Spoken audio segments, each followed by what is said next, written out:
The Demoiselle D's by Robert W. Chambers.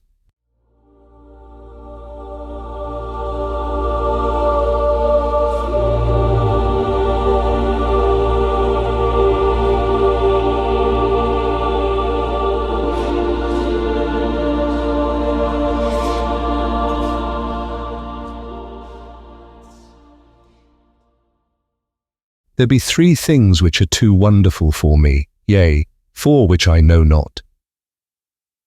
The way of an eagle in the air, the way of a serpent upon a rock, the way of a ship in the midst of the sea, and the way of a man with a maid. 1. The utter desolation of the scene began to have its effect. I sat down to face the situation and, if possible, recall to mind some landmark which might aid me in extricating myself from my present position. If I could only find the ocean again, all would be clear, for I knew one could see the island of Groix from the cliffs. I laid down my gun and, kneeling behind a rock, lighted a pipe. Then I looked at my watch. It was nearly 4 o'clock. I might have wandered far from Kerselec since daybreak. Standing the day before on the cliffs below Kerselec, with Goulven looking out over the sombre moors among which I had now lost my way, these downs had appeared to me level as a meadow, stretching to the horizon, and although I knew how deceptive is distance, I could not realize that what from Kerselec seemed to be mere grassy hollows were great valleys covered with gorse and heather, and what looked like scattered boulders were in reality enormous cliffs of granite. "It's a bad place for a stranger," old Goulven had said. "You'd better take a guide." And I had replied, "I shall not lose myself." Now I knew that I had lost myself as I sat there smoking, with the sea wind blowing in my face. On every side stretched the moorland, covered with flowering gorse and heath and granite boulders. There was not a tree in sight, much less a house. After a while I picked up the gun and, turning my back on the sun, tramped on again.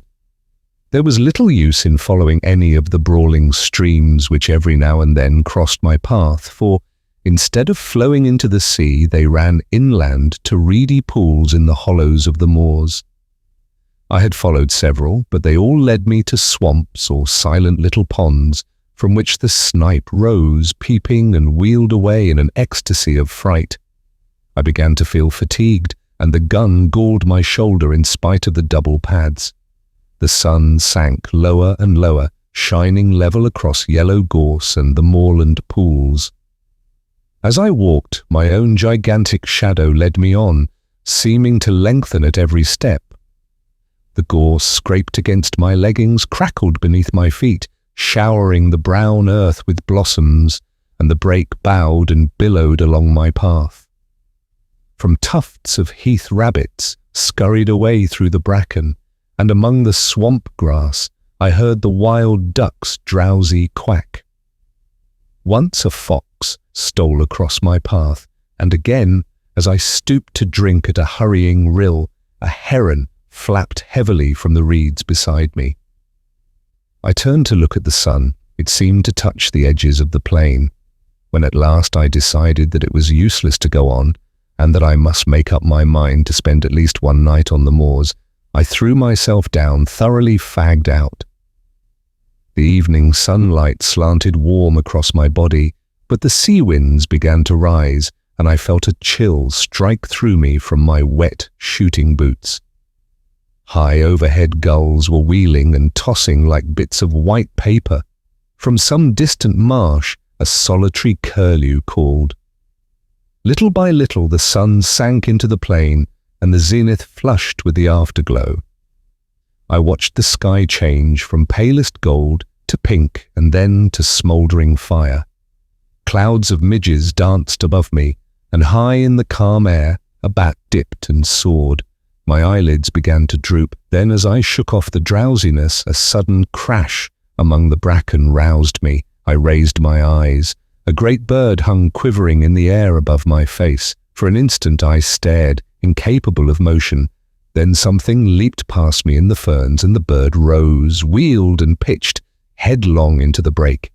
I was on my feet in an instant, peering through the gorse. There came the sound of a struggle from a bunch of heather close by, and then all was quiet. I stepped forward, my gun poised, but when I came to the heather, the gun fell under my arm again, and I stood motionless in silent astonishment. A dead hare lay on the ground, and on the hare stood a magnificent falcon, one talon buried in the creature's neck, the other planted firmly on its limp flank. But what astonished me was not the mere sight of a falcon sitting upon its prey. I had seen that more than once. It was that the falcon was fitted with a sort of leash about both talons, and from the leash hung a round bit of metal like a sleigh bell. The bird turned its fierce yellow eyes on me and then stooped and struck its curved beak into the quarry. At the same instant, hurried steps sounded among the heather, and a girl sprang into the covert in front. Without a glance at me, she walked up to the falcon and, passing her gloved hand under its breast, raised it from the quarry. Then she deftly slipped a small hood over the bird's head and, holding it out on her gauntlet, stooped and picked up the hare. She passed a cord about the animal's legs and fastened the end of the thong to her girdle. Then she started to retrace her steps through the covert. As she passed me, I raised my cap, and she acknowledged my presence with a scarcely perceptible inclination. I had been so astonished, so lost in admiration of the scene before my eyes, that it had not occurred to me that here was my salvation. But as she moved away, I recollected that unless I wanted to sleep on a windy moor that night, I had better recover my speech without delay. At my first word she hesitated, and as I stepped before her, I thought a look of fear came into her beautiful eyes. But as I humbly explained my unpleasant plight, her face flushed and she looked at me in wonder. "Surely you did not come from Kerselec," she repeated. Her sweet voice had no trace of the Breton accent, nor of any accent which I knew, and yet there was something in it I seemed to have heard before, something quaint and indefinable, like the theme of an old song. I explained that I was an American, unacquainted with Finistère, shooting there for my own amusement. "An American," she repeated in the same quaint musical tones. "I have never before seen an American." For a moment she stood silent, then looking at me she said, "If you should walk all night, you could not reach Kerselec now, even if you had a guide." This was pleasant news. "But," I began, "if I could only find a peasant's hut where I might get something to eat and shelter." The falcon on her wrist fluttered and shook its head. The girl smoothed its glossy back and glanced at me. "Look around," she said gently. "Can you see the end of these moors? Look, north, south, east, west. Can you see anything but moorland and bracken?" "No," I said.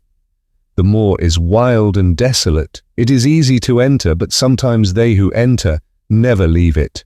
There are no peasants' huts here." "Well," I said, "if you will tell me in which direction Kerselec lies, tomorrow it will take me no longer to go back than it has to come." She looked at me again with an expression almost like pity. "Ah," she said, "to come is easy and takes hours. To go is different and may take centuries." I stared at her in amazement, but decided that I had misunderstood her. Then before I had time to speak, she drew a whistle from her belt and sounded it. "Sit down and rest," she said to me. "You have come a long distance and are tired." She gathered up her pleated skirts and, motioning me to follow, picked her dainty way through the gorse to a flat rock among the ferns. "They will be here directly," she said, and taking a seat at one end of the rock invited me to sit down on the other edge. The afterglow was beginning to fade in the sky, and a single star twinkled faintly through the rosy haze. A long wavering triangle of waterfowl drifted southward over our heads, and from the swamps around Plover were calling. "They are very beautiful, these moors," she said quietly. "Beautiful, but cruel to strangers," I answered. "Beautiful and cruel," she repeated dreamily, "but beautiful and cruel. Like a woman, I said stupidly. "Oh," she cried with a little catch in her breath and looked at me. Her dark eyes met mine, and I thought she seemed angry or frightened. "Like a woman," she repeated under her breath. "How cruel to say so." Then after a pause, as though speaking aloud to herself, "How cruel for him to say that." I don't know what sort of an apology I offered for my inane, though harmless speech, but I know that she seemed so troubled about it that I began to think I had said something very dreadful without knowing it, and remembered with horror the pitfalls and snares which the French language sets for foreigners. While I was trying to imagine what I might have said, a sound of voices came across the moor, and the girl rose to her feet.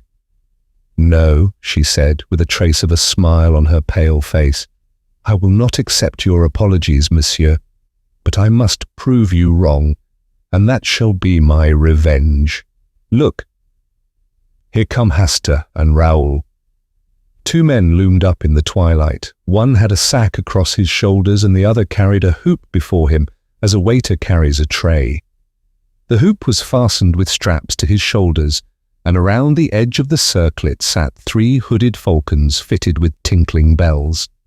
The girl stepped up to the falconer, and with a quick turn of her wrist transferred her falcon to the hoop, where it quickly sidled off and nestled among its mates, who shook their hooded heads and ruffled their feathers till the belled jesses tinkled again. The other man stepped forward and, bowing respectfully, took up the hare and dropped it into the game sack. "These are my piqueurs," said the girl, turning to me with a gentle dignity. "Raoul is a good fauconnier, and I shall some day make him grand verneur. Hasta is incomparable." The 2 silent men saluted me respectfully. "Did I not tell you, monsieur, that I should prove you wrong?" she continued. "This then is my revenge, that you do me the courtesy of accepting food and shelter at my own house." Before I could answer, she spoke to the falconers, who started instantly across the heath, and with a gracious gesture to me she followed. I don't know whether I made her understand how profoundly grateful I felt, but she seemed pleased to listen as we walked over the dewy heather. "Are you not very tired?" she asked. I had clean forgotten my fatigue in her presence, and I told her so. "Don't you think your gallantry is a little old-fashioned?" she said, and when I looked confused and humbled, she added quietly, "Oh, I like it. I like everything old-fashioned, and it is delightful to hear you say such pretty things." The moorland around us was very still now, under its ghostly sheet of mist. The plover had ceased their calling, the crickets and all the little creatures of the fields were silent as we passed. Yet it seemed to me as if I could hear them beginning again far behind us. Well in advance, the 2 tall falconers strode across the heather, and the faint jingling of the hawk's bells came to our ears in distant, murmuring chimes. Suddenly a splendid hound dashed out of the mist in front, followed by another and another, until 6 or more were bounding and leaping around the girl beside me. She caressed and quieted them with her gloved hand, speaking to them in quaint terms which I remembered to have seen in old French manuscripts. Then the falcons on the circlet, borne by the falconer ahead, began to beat their wings and scream, and from somewhere out of sight the notes of a hunting horn floated across the moor. The hounds sprang away before us and vanished in the twilight. The falcons flapped and squealed upon their perch, and the girl, taking up the song of the horn, began to hum, clear and mellow. Her voice sounded in the night air. Chasseurs, chasseurs, chassez encore. quitter Rosette et Jeanneton, tonton, tonton, tontaine, tonton, ou pour rabattre dès l'aurore, que les amours soient de planton, tonton, tontaine, tonton. As I listened to her lovely voice, a grey mass which rapidly grew more distinct loomed up in front, and the horn rang out joyously through the tumult of the hounds and falcons. A torch glimmered at a gate, a light streamed through an opening door, and we stepped upon a wooden bridge which trembled under our feet and rose, creaking and straining behind us as we passed over the moat and into a small stone court walled on every side. From an open doorway a man came, and bending in salutation presented a cup to the girl beside me. She took the cup and touched it with her lips, then lowering it, turned to me and said in a low voice, "I bid you welcome."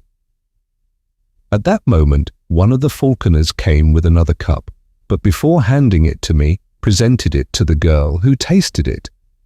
The falconer made a gesture to receive it, but she hesitated a moment and then, stepping forward, offered me the cup with her own hands.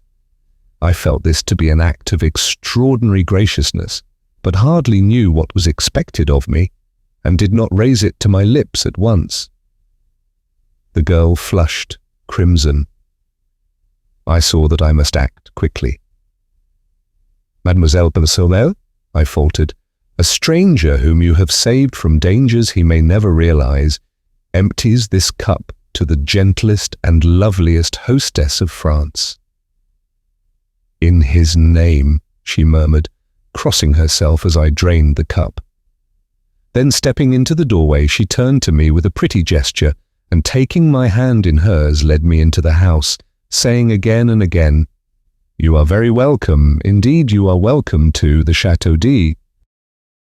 2.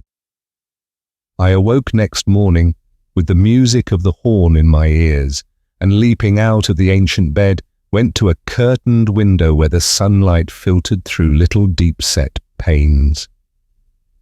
The horn ceased as I looked into the court below. A man who might have been brother to the two falconers of the night before stood in the midst of a pack of hounds. A curved horn was strapped over his back, and in his hand he held a long-lashed whip. The dogs whined and yelped, dancing around him in anticipation. There was the stamp of horses, too, in the walled yard. "Mount!" cried a voice in Breton. And with a clatter of hooves, the two falconers, with falcons upon their wrists, rode into the courtyard among the hounds.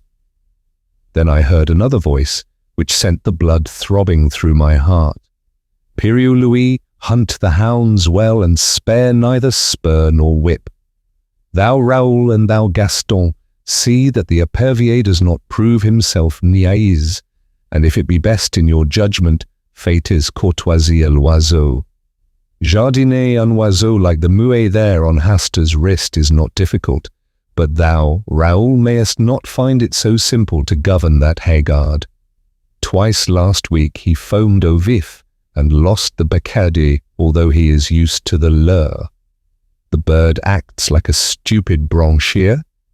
Paître un haggard n'est pas si facile." Was I dreaming? The old language of falconry which I had read in yellow manuscripts, the old forgotten French of the Middle Ages, was sounding in my ears while the hounds bayed and the hawks' bells tinkled accompaniment to the stamping horses. She spoke again in the sweet, forgotten language. "If you would rather attach the long and leave thy haggard au bloc, Raoul, I shall say nothing, for it were a pity to spoil so fair a day's sport with an ill-trained saw's. Essimeur abaissé. It is possibly the best way. Ça lui donnera des reins. I was perhaps hasty with the bird. It takes time to pass à la filière, and the exercises d'escape." Then the falconer, Raoul, bowed in his stirrups and replied, "If it be the pleasure of Mademoiselle, I shall keep the hawk." "It is my wish," she answered. "Falconry I know, but you have yet to give me many a lesson in autossery, my poor Raoul. Sieur Piriou Louis, mount!" The huntsman sprang into an archway and in an instant returned, mounted upon a strong black horse, followed by a piqueur also mounted. "Ah!" she cried joyously. "Speed, Glemarec René, speed, speed all, sound thy horn, Sieur Piriou." The silvery music of the hunting horn filled the courtyard. The hounds sprang through the gateway and galloping hoofbeats plunged out of the paved court. Loud on the drawbridge, suddenly muffled, then lost in the heather and bracken of the moors. Distant and more distant sounded the horn, until it became so faint that the sudden carol of a soaring lark drowned it in my ears. I heard the voice below responding to some call from within the house. "I do not regret the chase. I will go another time. Courtesy to the stranger, Pelagi, remember?" And a feeble voice came quavering from within the house. "Courtoisie." I stripped and rubbed myself from head to foot in the huge earthen basin of icy water which stood upon the stone floor at the foot of my bed. Then I looked about for my clothes. They were gone, but on a settle near the door lay a heap of garments which I inspected with astonishment. As my clothes had vanished, I was compelled to attire myself in the costume which had evidently been placed there for me to wear while my own clothes dried. Everything was there, cap, shoes, and hunting doublet of silvery grey homespun. But the close-fitting costume and seamless shoes belonged to another century, and I remembered the strange costumes of the 3 falconers in the courtyard. I was sure that it was not the modern dress of any portion of France or Brittany, but not until I was dressed and stood before a mirror between the windows did I realize that I was clothed much more like a young huntsman of the Middle Ages than like a Breton of that day. I hesitated and picked up the cap. Should I go down and present myself in that strange guise? There seemed to be no help for it. My own clothes were gone, and there was no bell in the ancient chamber to call a servant, so I contented myself with removing a short hawk's feather from the cap, and opening the door, went downstairs. By the fireplace in the large room at the foot of the stairs, an old Breton woman sat spinning with a distaff. She looked up at me when I appeared, and smiling frankly wished me health in the Breton language, to which I laughingly replied in French. At the same moment, my hostess appeared and returned my salutation with a grace and dignity that sent a thrill to my heart. Her lovely head, with its dark, curly hair, was crowned with a headdress which set all doubts as to the epoch of my own costume at rest. Her slender figure was exquisitely set off in the homespun hunting gown edged with silver, and on her gauntlet-covered wrist she bore one of her petted hawks. With perfect simplicity she took my hand and led me into the garden in the court, and seating herself before a table, invited me very sweetly to sit beside her. Then she asked me in her soft, quaint accent how I had passed the night and whether I was very much inconvenienced by wearing the clothes which old Pelagi had put there for me while I slept. I looked at my own clothes and shoes, drying in the sun by the garden wall, and hated them. What horrors they were compared with the graceful costume which I now wore. I told her this laughing, but she agreed with me very seriously. "We will throw them away," she said in a quiet voice. In my astonishment, I attempted to explain that I not only could not think of accepting clothes from anybody, although for all I knew it might be the custom of hospitality in that part of the country, but that I should cut an impossible figure if I returned to France clothed as I was then. She laughed and tossed her pretty head, saying something in old French which I did not understand, and then Pelagi trotted out with a tray on which stood 2 bowls of milk, a loaf of white bread, fruit, a platter of honeycomb, and a flagon of deep red wine. "You see, I have not yet broken my fast because I wished you to eat with me," But I am very hungry, she smiled. I would rather die than forget one word of what you have said, I blurted out while my cheeks burned. She will think me mad, I added to myself, but she turned to me with sparkling eyes. Ah, she murmured, then Monsieur knows all that there is of chivalry. She crossed herself and broke bread. I sat and watched her white hands, not daring to raise my eyes to hers. Will you not eat? She asked. What? Why do you look so troubled? Ah, why? I knew it now. I knew I would give my life to touch with my lips those rosy palms. I understood now that from the moment when I looked into her dark eyes there on the moor, last night I had loved her. My great and sudden passion held me speechless. Are you ill at ease? She asked again.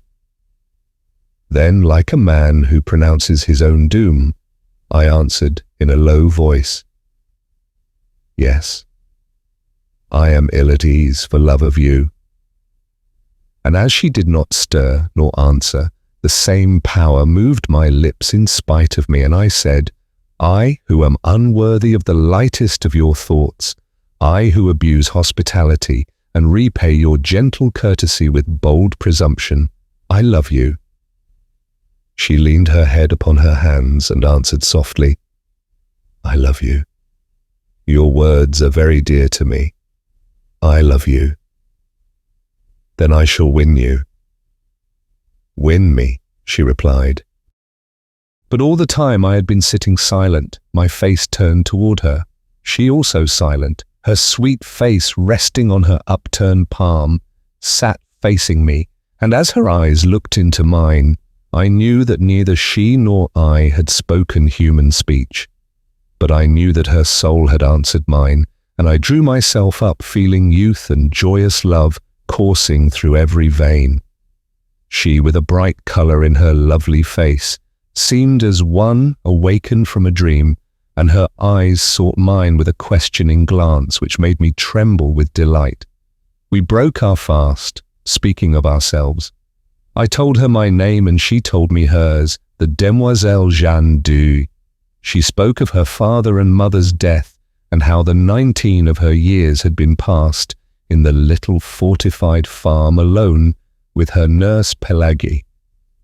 Glemarec René the piqueur and the 4 falconers Raoul, Gaston, Hasta and the Sieur Piriot Louis, who had served her father. She had never been outside the moorland, never even had seen a human soul before, except the falconers and Pelagie. She did not know how she had heard of Kerselec. Perhaps the falconers had spoken of it. She knew the legends of Loup Garou and Jeanne la Flamme from her nurse Pelagie. She embroidered and spun flax. Her hawks and hounds were her only distraction. When she had met me there on the moor, she had been so frightened that she almost dropped at the sound of my voice. She had, it was true, seen ships at sea from the cliffs, but as far as the eye could reach, the moors over which she galloped were destitute of any sign of human life. There was a legend which old Pelagie told, how anybody once lost in the unexplored moorland might never return, because the moors were enchanted. She did not know whether it was true. She never had thought about it until she met me. She did not know whether the falconers had even been outside, or whether they could go if they would. The books in the house which Pelagie, the nurse, had taught her to read were hundreds of years old. All this she told me with a sweet seriousness seldom seen in any one but children. My own name she found easy to pronounce and insisted, because my first name was Philip, I must have French blood in me. She did not seem curious to learn anything about the outside world, and I thought perhaps she considered it had forfeited her interest and respect from the stories of her nurse. We were still sitting at the table, and she was throwing grapes to the small field birds, which came fearlessly to our very feet. I began to speak in a vague way of going, but she would not hear of it, and before I knew it I had promised to stay a week and hunt with hawk and hound in their company. I also obtained permission to come again from Kerselec. and visit her after my return. Why, she said innocently, I do not know what I should do if you never came back. And I, knowing that I had no right to awaken her with the sudden shock which the avowal of my own love would bring to her, sat silent, hardly daring to breathe. You will come very often, she asked. Very often, I said. Every day? Every day. Oh, she sighed. I am very happy. Come and see my hawks. She rose and took my hand again with a childlike innocence of possession, and we walked through the garden and fruit trees to a grassy lawn which was bordered by a brook. Over the lawn were scattered 15 or 20 stumps of trees, partially embedded in the grass, and upon all of these except 2 sat falcons. They were attached to the stumps by thongs which were in turn fastened with steel rivets to their legs, just above the talons. A little stream of pure spring water flowed in a winding course within easy distance of each perch. The birds set up a clamour when the girl appeared, but she went from one to another caressing some, taking others for an instant upon her wrist, or stooping to adjust their jesses. Are they not pretty? She said. See, here is a falcon genti. We call it ignoble because it takes the quarry in direct chase. This is a blue falcon. In falconry we call it noble because it rises over the quarry and wheeling drops upon it from above. This white bird is a gerfalcon from the north. It is also noble. Here is a merlin, and this tiercella is a falcon heroner. I asked her how she had learned the old language of falconry. She did not remember, but thought her father must have taught it to her when she was very young. Then she led me away and showed me the young falcons still in the nest. They are termed niais in falconry, she explained. A branchia is the young bird which is just able to leave the nest and hop from branch to branch. A young bird which has not yet molted is called a soars, and a mue is a hawk which has molted in captivity. When we catch a wild falcon which has changed its plumage, we term it a haggard. Raoul first taught me to dress a falcon. Shall I teach you how it is done? She seated herself on the bank of the stream among the falcons, and I threw myself at her feet to listen. Then the Demoiselle Duse held up one rosy-tipped finger and began very gravely, First one must catch the falcon. I am caught, I answered. She laughed very prettily and told me my dressage would perhaps be difficult as I was noble. I am already tamed, I replied, jessed and belled. She laughed, delighted. Oh, my brave falcon, then you will return at my call? I am yours, I answered gravely. She sat silent for a moment. Then the colour heightened in her cheeks, and she held up her finger again, saying, Listen, I wish to speak of falconry. I listen, Countess Jeanne d'Huys.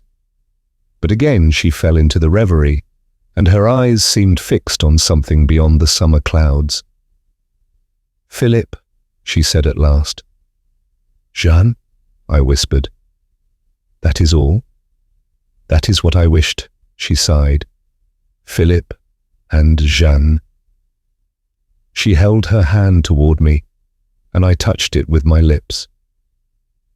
Win me, she said, but this time it was the body and soul which spoke in unison. After a while, she began again. Let us speak of falconry.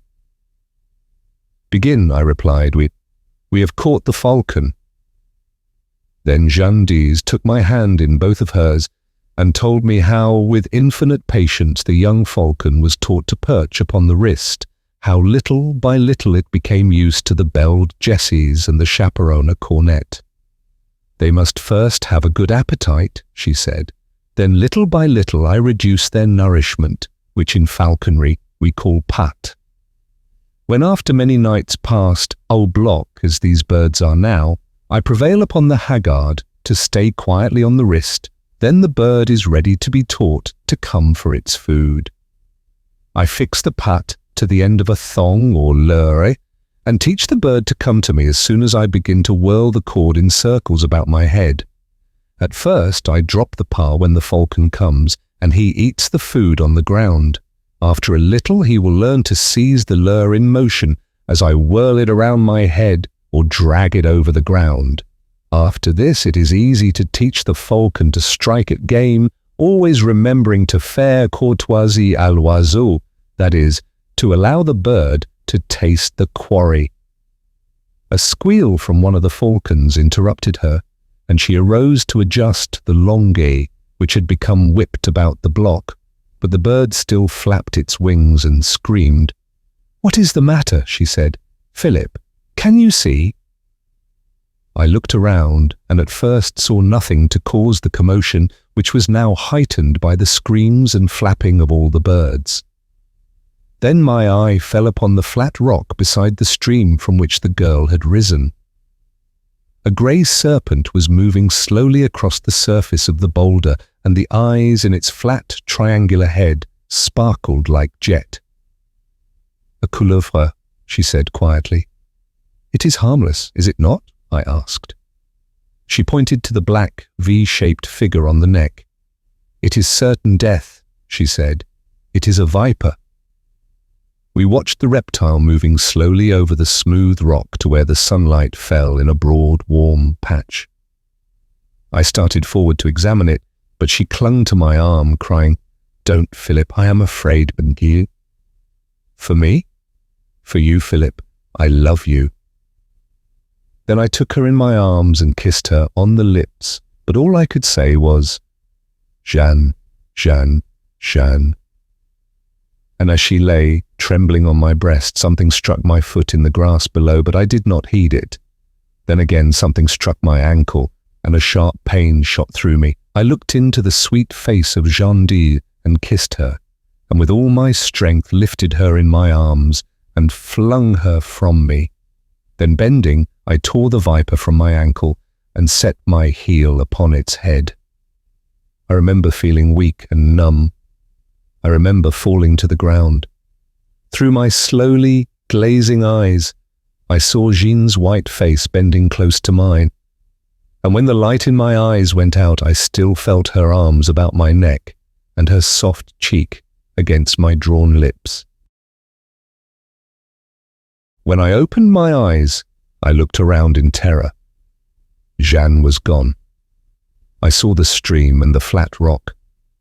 I saw the crushed viper in the grass beside me, but the hawks and blocks had disappeared. I sprang to my feet. The garden, the fruit trees, the drawbridge, and the walled court were gone. I stared stupidly at a heap of crumbling ruins, ivy-covered and grey, through which great trees had pushed their way. I crept forward, dragging my numbed foot, and as I moved, a falcon sailed from the treetops among the ruins, and soaring, mounting in narrowing circles, faded and vanished in the clouds above. "Jeanne, Jeanne," I cried, but my voice died on my lips, and I fell on my knees among the weeds. And as God willed it, I, not knowing, had fallen kneeling before a crumbling shrine carved in stone for our Mother of Sorrows. I saw the sad face of the Virgin wrought in the cold stone. I saw the cross and thorns at her feet. And beneath it I read, "Pray for the soul of the Demoiselle Jeanne d'Ile, who died in her youth for love of Philip, a stranger, AD 1573. But upon the icy slab lay a woman's glove still warm and fragrant,